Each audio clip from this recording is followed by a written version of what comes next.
So we know that people come in all shapes and sizes, and so do superheroes.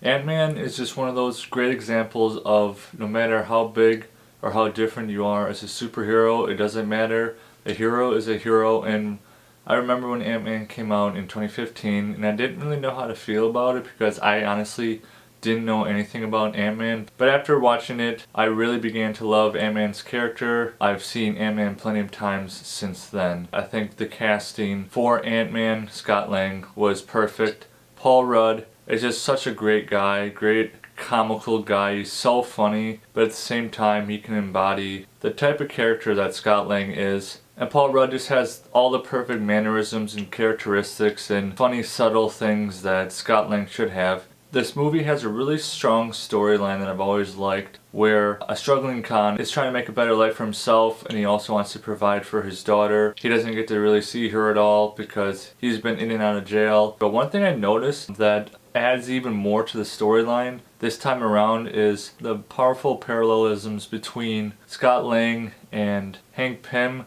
how they both have estranged daughters and how they're both trying to work hard and prove themselves and do everything they can to get those relationships back. And I found that to just be a really powerful addition to the characters. I really liked the villain in this movie, Darren Cross. He was a pretty solid villain all the way around. I just liked seeing a villain like Darren Cross. It's just a classic example of someone who's obsessed with power and control, and they want to be the person who discovers such a revolutionary technology because that's what bad guys do. They never like to take credit for their own work, they just steal from other people and pass it off as their own. So he was a really great villain. Another thing I really liked about this movie was the technology side of it. We've seen plenty of superheroes from Marvel, and they all have their own unique powers and tech that they use, specifically Iron Man tech. Pym technology is just so different from all the technology we've seen so far. The ability to shrink and grow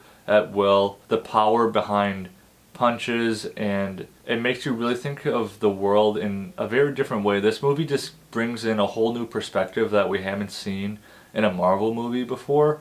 And I always just love watching the fight scenes in this movie. They're very comical, but they're so cool, where you get a perspective from, so let's say the Ant-Man and Yellow Jacket, they're fighting, you get their perspective and everything's blowing up and everything's crazy and they're throwing things around and trains are crashing into each other. But then when you zoom out and you just see it from a human's perspective, it's very, honestly, it's very boring. There isn't anything to it, and it just cracks me up every time they do that zoom in, zoom out, and they change the perspective. It's such a cool way of showcasing this kind of technology that, like Hank Pym says in the movie, it changes the texture of warfare, it changes the texture of reality in so many different ways, but it just makes you think. Of course, most of this technology isn't very realistic, but there are certain things talked about in this movie that are very real, lots of very real physics that are involved in this movie. I just find this movie to be so funny and so entertaining. The characters are all great.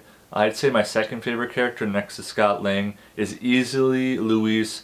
Michael Pena, you've probably seen him in plenty of stuff, plenty of movies, but he's just a lovable character, and I always look forward to seeing him tell a story because he's got so much ADHD, but he does it in such a clever, creative way, and I'm excited to see him hopefully more in the future. He'll definitely be in Ant-Man 3.